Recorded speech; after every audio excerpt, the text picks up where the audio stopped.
मैं हूँ डॉक्टर रोशनी टाक। वेलकम करती हूँ आप सभी लोगों का मेरे चैनल में एक बार फिर से पूरे दिल से। कैसे हैं आप सब लोग? अच्छे हो जाइए, क्योंकि आज बताने जा रही हूँ आपको 2023 आने वाला साल कैसा रहने वाला है, क्या होगा देश दुनिया में, क्या चीज़ों की पॉसिबिलिटी बनेगी, क्या हमारे लिए अच्छा होगा या क्या बाहर के देशों के लिए समय रहेगा। आज इसके ऊपर चर्चा करेंगे। वैसे अगर मैं बात करूं तो समय चक्र जो है वो जैसे घूमता है वो उसमें 12 महीने होते हैं, राइट। लेकिन हमारे जो हिंदू कैलेंडर जिसको हम कहते हैं विक्रम संवत, वो बदलता है चैत्र शुक्ल प्रतिपदा से। लेकिन कुछ जगहों पे इसे कार्तिक शुक्ल प्रतिपदा से भी माना जाता है, जैसे कि गुजरात और राजस्थान में कुछ जगहों पर इसे कार्तिक शुक्ल प्रतिपदा से भी नए साल का आगमन मान लिया जाता है। हम आनंद संवत्सर के नाम से जानते हैं। अभी जो चैत्र के हिसाब से चल रहा है वो 2079 चल रहा है। लेकिन इस वक्त मैं ये जो वीडियो बना रही हूँ ये हमारा जो अंग्रेजी कैलेंडर है उसके हिसाब से बना रही हूँ कि जो जनवरी से हमारा साल बदलेगा, साल 2023 जब आएगा, तो अगर हम उसकी गणना करें 2023 तो टोटल नंबर आ रहा है 7 नंबर केतु का नंबर आ रहा है। जब हम केतु की बात करते हैं तो केतु से सबसे पहली चीज जो रिप्रेजेंट होती है वो होती है स्पिरिचुअलिटी। अब केतु से हम अपने एंसेस्टर्स को भी देखते हैं, लेकिन केतु के कुछ इफ़ेक्ट्स होते हैं, क्योंकि जब स्पिरिचुअलिटी चीज़ जुड़ जाती है तो बहुत खोज करना, रिसर्च करना, ऐसे लोगों के लिए केतु अच्छा माना जाता है। लेकिन सब लोगों के लिए केतु बहुत ज़्यादा अच्छा नहीं होता है। तो चलिए इसको डिस्कस करते हैं कि किन लोगों के लिए ये रहेगा बहुत खास। 1 number, 2 number, 4 number and 7 number वाले लोगों के लिए ये 2023 वाला साल जो है बहुत बढ़िया रहेगा। आप लोगों के लिए एक टिप है, जब भी हम डेट लिखते हैं, आजकल तो स्पेशली हम लोग सब बहुत शॉर्ट फॉर्म्स में चीज़ों को लिखते हैं, लेकिन जब भी आप 2023 में डेट डालें तो पूरी डेट डालें। 2023 पूरा लिखे, खाली 2 3 ना लिखे। लेकिन इन 4 नंबर्स को छोड़कर 1 2 4 7 वालों के अलावा, जैसे कि 3 5 6 8 और 9 नंबर वाले जो लोग हैं वो 2 3 ही लिखें तो उनके लिए ज़्यादा अच्छा रहेगा। क्यों मैं ऐसा बोल रही हूँ? क्योंकि 2 और 3 को मिलाएंगे तो 5 नंबर बनता है, और 5 जो होता है वो सेंट्रल बैलेंसिंग नंबर होता है, सबके लिए सूटेबल होता है। इसलिए बाकी के लोग जिनको केतु की वाइब्स बहुत ज़्यादा फ्रूटफुल नहीं है, अगर वो 5 सेंट्रल बैलेंसिंग नंबर लिखेंगे तो 100% उनको भी पॉजिटिव रिजल्ट्स ही मिलेंगे। ऐसे जो लोग जो कि स्पिरिचुअलिटी के ही काम से जुड़े हुए हैं, या फिर केमिकल इंडस्ट्री से हैं, मेडिकल इंडस्ट्री से हैं, साहित्य से हैं, राइटिंग इंडस्ट्री से हैं, मीडिया से जुड़े हुए हैं, या सिनेमा से जुड़े हुए हैं, या किसी भी तरीके के क्रिएटिविटी वाले काम से जुड़े हुए हैं, उनके लिए ये साल 2023 रहने वाला है बहुत ही खास। साल 2023 में सभी लोगों को, चाहे कोई भी राशि के हैं आप, कोई भी लग्न के हैं, सभी लोगों को डार्क कलर्स थोड़ा सा अवॉइड करना चाहिए और लाइट कलर्स को यूज़ करना चाहिए अपनी ज़िंदगी में। इसके अलावा खाने पीने का विशेष ध्यान रखना चाहिए। बाहर का खाना, ऑयली बहुत ज़्यादा खाना, बहुत ज़्यादा मिर्च मसाले वाले खानों से बचना चाहिए, क्योंकि केतु हमारा जो ये साल का नंबर आ रहा है ये हमको बैलेंस्ड करना सिखाएगा। तो अगर हम बैलेंस करके रहेंगे, क्योंकि केतु जहाँ आ जाता है वहाँ गैस्ट्रिक प्रॉब्लम्स होना बहुत ही आम बात हो जाती है। गैस्ट्रिक प्रॉब्लम से होने वाली, यानी कि वात रोग से होने वाली बीमारियाँ लोगों को जकड़ सकती हैं। गठिया, अर्थराइटिस जो होती है, ये सब वात रोग की प्रॉब्लम्स होती हैं। जॉइंट पेन, एसिडिटी, कभी आपको सर में चढ़ जाएगी, कभी आपके जॉइंट्स में आ जाएगी, कभी बहुत सारे लोगों को हार्ट अटैक वाली जैसी सिम्टम्स भी मिल सकते हैं। इसके लिए आपको अपने फूड को कंट्रोल करना बहुत ज़रूरी है। जितना हो सके सीजनेबल ग्रीन वेजिटेबल्स को यूज़ करें, सीजनेबल फ्रूट्स को मैक्सिमम अपनी डाइट में रखें। अब बात करूँ तो ऑयल, गैस, गोल्ड, सिल्वर ये जो है महंगे हो सकते हैं और इनकी सप्लाई चेन में और ज़्यादा शॉर्टेज भी हो सकती है। हमारे देश की इकोनॉमी और स्टॉक मार्केट बहुत ही चैलेंजिंग रहने वाला है इस 2023 में। इन्फ्लेशन तो बढ़ेगा, लेकिन फिर भी सरकारी जो गवर्नमेंट के लोग हैं या हम कहें गवर्नमेंट है, वो कहीं ना कहीं किसी न किसी पैतरे से लोगों को खुश कर ही लेगी।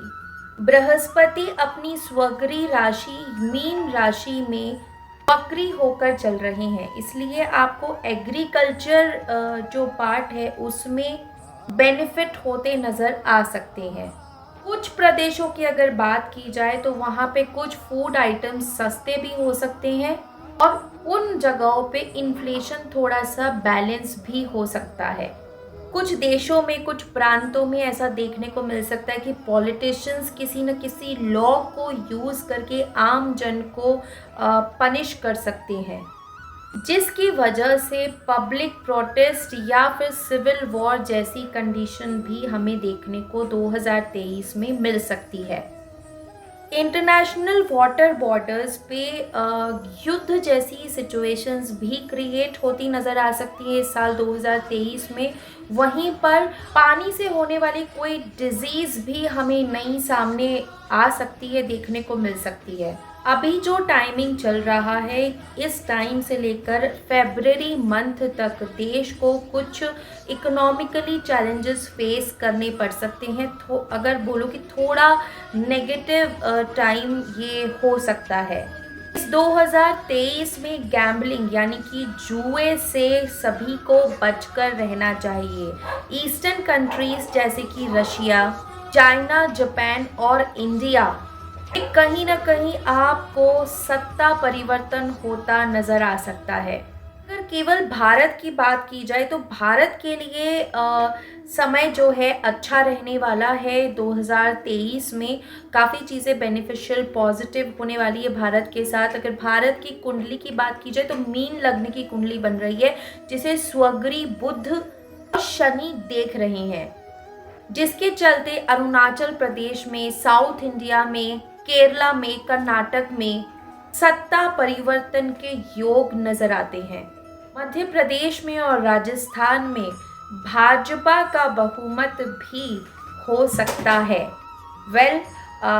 इस समय पे जो राजनीतिक चर्चाएं हैं, बहुत से लोग नहीं चाहते कि भाजपा की सरकार आ जाए, लेकिन ऐसे चांसेस बनते हैं कि मध्य प्रदेश और राजस्थान में बीजेपी की सरकार बन जाए। 2023 में सभी को कुछ न कुछ सेविंग्स ज़रूर करनी चाहिए।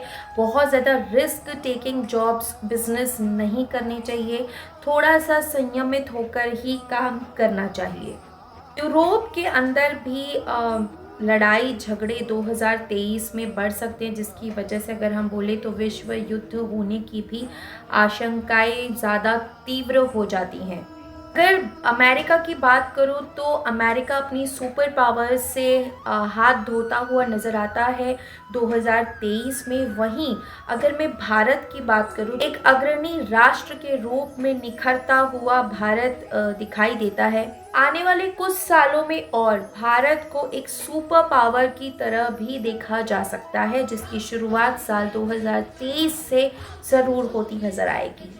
बहुत तरीके की अलग अलग उन्नतियां देखने को मिल सकती है, काफ़ी सारे सामाजिक बदलाव देखने को मिल सकते हैं। बुनियादी सुख सुविधाओं में भी बदलाव 2023 में देखने को मिल सकते हैं, इससे आम जन को भी बहुत लाभ हो सकता है। डायरेक्ट सेल से जुड़े हुए लोगों के लिए साल 2023 चैलेंजिंग रह सकता है। तो लोग ऐसा काम करते हैं जो कि घर परिवार से, सुख सुविधाओं से, लग्जरी आइटम से, साज सज्जा से, प्रोडक्ट या सर्विस किसी भी तरीके से जुड़े हुए व्यवसाय करते हैं, उन लोगों को साल 2023 में अच्छा लाभ मिल सकता है। वहीं पर आईटी सेक्टर और मेडिकल इंडस्ट्री में कोई नई खोज होना 2023 में देखा जा सकता है। भारत के उत्तरी पड़ोसी देश जो हैं उनके साथ स्थितियां चिंताजनक हो सकती हैं इस साल 2023 में, लेकिन बाकी के जो पड़ोसी देश हैं उनके साथ भारत की जो रिश्ते हैं वो बहुत अच्छे रहेंगे, सहयोगी रहेंगे और स्थिर बने रहेंगे। इन टोटल अगर बात की जाए तो साल 2023 में ज़्यादा लोगों के लिए स्वास्थ्य, ऊर्जा, पॉजिटिविटी अच्छी ही रहने वाली है। प्रेम संबंध में यदि आप हैं तो आपके लिए साल 2023 अच्छा साबित हो सकता है। यदि आप विवाहित हैं तो भी, और अगर अविवाहित हैं तो इस साल आपके हाथ पीले हो सकते हैं। देखिए, ये तो था देश में होगी जो घटनाएं उसका एक विवरण, लेकिन आपके साथ हमेशा वो ही होता है जो आप कर्म करते हैं। तो ये आपके ऊपर कंप्लीटली निर्भर करता है कि आप किस तरीके के कर्म करते हैं। यदि आप माइंडफुली अच्छे से कंसिस्टेंसी के साथ एफर्ट करेंगे किसी भी चीज़ को करने के लिए, तो 100% जितनी भी नेगेटिव संभावनाएं हैं आप सबको साइड हटाकर पॉजिटिविटी से सराबोर होंगे और पॉजिटिविटी के साथ ही आगे बढ़ेंगे। यदि आप टाइम बहुत अच्छा है लेकिन आप माइंडफुली कोई एफर्ट नहीं कर रहे हैं, ठीक है होगा जैसा हो जाएगा, ऐसे थॉट प्रोसेस के साथ आगे बढ़ रहे हैं, तो चाहे कितना भी अच्छा समय आए आपको वो उतना फ्रूटफुल रिजल्ट नहीं दे सकेगा। लेकिन वहीं अगर हमें पहले से ही कुछ चीज़ें पता हो जाए कि ऐसी संभावना बन रही है तो हम क्यों वो चीज़ करेंगे, हम पहले से प्रिकॉशन ले लेंगे। तो ये कम्प्लीटली आपके ऊपर है। वैसे विक्रम संवत जब बदलेगा तब ज़रूर मैं एक वीडियो बनाऊंगी कि अगले विक्रम संवत में क्या चीज़ें हो सकती हैं, लेकिन ये मैंने जो है अंग्रेज़ी कैलेंडर के हिसाब से वीडियो बनाया है। बाकी राशि अनुसार भी 12 राशियों के मैं वीडियोस अपलोड करूँगी, तो स्टे ट्यून्ड। लेकिन एक चीज़ हमेशा ध्यान रखिए, जैसे मैंने अभी बोला, कर्म सबसे इम्पॉर्टेंट है। गीता में भी सबसे जो इम्पॉर्टेंट अगर सीख है वो यही है, कर्म किए जा। अब ये एग्जैक्टली ये नहीं कि फल की इच्छा मत रख, मतलब आप जिस तरफ जा रहे हो आपको पता है वहाँ से क्या आउटकम आना है, लेकिन कब आएगा, कितना आएगा, ये आपके एफर्ट्स डिसाइड करेंगे। आप यहाँ से सोचने का कष्ट करो मत, बस आप कंसिस्टेंसी के साथ कर्म करो। कुछ चीज़ें आपको हमेशा करनी चाहिए, साल कोई भी हो, लेकिन 2023 में एक प्रण ले लें कि यदि अभी तक आप किसी कारण से नहीं करते थे तो अब ज़रूर करेंगे। आप चाहे एस्ट्रोलॉजी को माने या ना माने, आप भगवान में श्रद्धा रखें ना रखें, आप रोज़ मंदिर जाएं ना जाएं, लेकिन एक चीज़ जो आप हमेशा कर सकते हैं, आप वो अच्छे कर्म कैसे कर सकते हैं और आपको जो मिला है उसके लिए शुक्रिया अदा यानी कि ग्रैटिट्यूड दिखा सकते हैं। जो भी आपके पास में है, अच्छा बुरा कम ज़्यादा, उसके लिए आप थैंकफुल हो सकते हैं कि भगवान मुझे ये देने के लिए thank you so much. Gratitude के साथ इस साल को विदा कीजिएगा कि बहुत अच्छा ये साल रहा जो भी मेरे साथ हुआ। Thank you so much. मैं सबको खुशी पूर्वक एक्सेप्ट करती हूँ और जो आने वाला साल है उसे भी विनम्रता से ग्रैटिट्यूड के साथ कि आप मेरे लिए सब कुछ अच्छा लेकर आएंगे ही उसका वेलकम कीजिए। निष्काम सेवा, ज़रूरतमंद के काम आना, किसी के लिए प्रेजेंट होना, ये कुछ ऐसी चीज़ें हैं जो आप साल में 12 महीने किसी भी साल में कभी भी एनी टाइम कर सकते हैं। और ट्रस्ट में इसको अपनी लाइफ का हिस्सा बनाने से ना आपका जीवन यहाँ से यहाँ हो जाता है। तो निष्काम सेवा को हमेशा सर्वोपरि बना के रखिए अपने लिए, लेकिन उसकी शुरुआत खुद के घर से, खुद के घर परिवार से, खुद से कीजिए। अगर आप अपने परिवार के साथ समय नहीं बिताते हैं और जाके किसी अनाथाश्रम में समय बिताते हैं तो वो सेवा बिल्कुल काम की नहीं है, क्योंकि आपके खुद के घर वाले आपके बिना हैं, वो आपसे आपका समय चाहते हैं। अगर आप अपने घर में स्त्री को सम्मान प्रेम नहीं दे रहे हैं और बाहर जाके आप किसी की सेवा कर रहे हैं, नहीं लगेगा। यदि आप स्त्री हैं, अपने घर की सास से, ननद से आप जहर उगल रहे हैं, उनसे अच्छे रिश्ते नहीं हैं, और बाहर जाके आप किसी सुहागन को कोई दान कर रहे हैं, बिल्कुल नहीं लगेगा। तो आप व्रत कर रहे हैं लेकिन वहीं पे आप गालियाँ दे देते हैं, आप किसी के लिए बुरा सोच लेते हैं, बोल लेते हैं, महसूस कर लेते हैं, गुस्सा कर लेते हैं, अपशब्द बोल देते हैं, तो आपकी सेवा नहीं लगेगी। यदि आप चाहते हैं आपकी ज़िंदगी में पॉजिटिविटी भरपूर हो, देखिए जैसे हम सुबह ब्रेकफास्ट करते हैं, दिन में लंच करते हैं, शाम को इवनिंग स्नैक्स और फिर डिनर करते हैं, वैसे ही अच्छे कर्मों की डोज भी हमें बार बार अपनी ज़िंदगी में बढ़ाते रहने की ज़रूरत है। तो उम्मीद करती हूँ कि आप इस वीडियो का पर्पस समझे होंगे और अपनी ज़िंदगी को पॉजिटिविटी से ज़रूर भरेंगे, कोशिश करेंगे माइंडफुली चीज़ों को देखने की, और बस हंसते रहिए, मुस्कुराते रहिए, एक दूसरे की परवाह कीजिए, यहाँ से अच्छे बनिए। सिर्फ सोशल मीडिया पे दिखाने के लिए नहीं, प्यार दिल से कीजिए।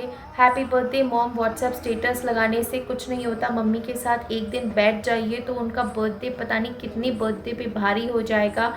तो बस कुछ भी करें, यहाँ से करिए इस साल में, तो आपकी ज़िंदगी के वारे न्यारे हो जाएंगे। आपको पता भी नहीं लगेगा बिना किसी खास एफर्ट के आपकी ज़िंदगी इतनी बदल कैसे गई है। अभी इस वीडियो में इतना ही। बहुत जल्द आपसे दूसरी राशियों के वीडियोस भी शेयर करूंगी। तब तक के लिए खुद का रखिए ढेर सारा ख्याल। Spread smiles, take care of yourselves. नमस्ते, जय श्री कृष्ण, राधे राधे, हर हर महादेव। यदि आपको ये वीडियो पसंद आया तो इसे लाइक ज़रूर कीजिएगा। यदि आपको लगता है कि किसी और को भी इस वीडियो की ज़रूरत हो सकती है तो उसके साथ शेयर ज़रूर कीजिएगा। और अगर अभी तक आपने मेरे चैनल को सब्सक्राइब नहीं किया है तो please do good, be supportive and to subscribe to my channel. और नीचे जो बेल आइकन है उसे ज़रूर प्रेस कर दीजिएगा, जिससे जब भी मैं वीडियो अपलोड करूँ उसका नोटिफिकेशन आप तक पहले पहुँच जाए।